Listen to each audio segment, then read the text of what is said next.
Ogbu's theory of voluntary and involuntary migrants. Ogbu theorized why different minority groups react differently in the classroom.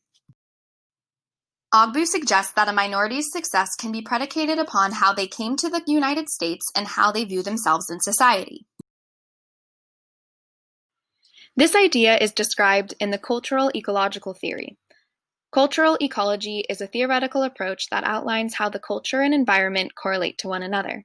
Ogbu looks at how the system and community influence the minority groups. Ogbu differentiates the minorities into two different groups, voluntary and involuntary.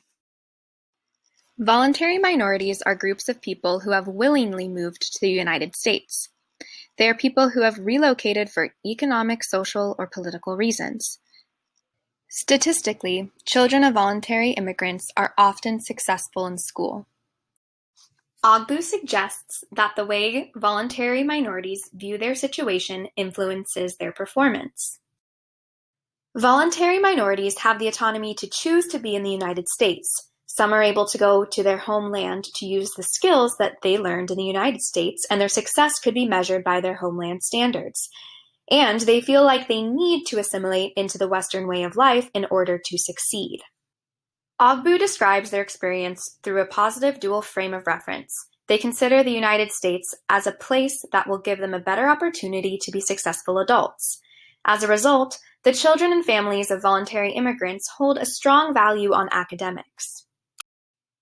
The folk theory of voluntary immigrants is that hard work and good education lead to employment and success. Families value hard work, which influences the children to try hard in the classroom. Involuntary minorities are people who were in the United States before it became a country, were brought to the United States as slaves, or lived in regions that were absorbed.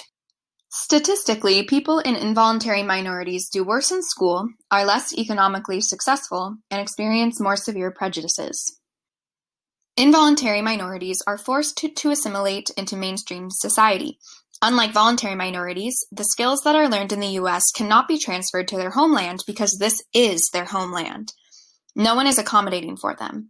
They feel like there is no escape from prejudices. Ogbu describes their experience through a negative dual frame of reference. Involuntary minorities view their own social and economic status as poor due to discrimination.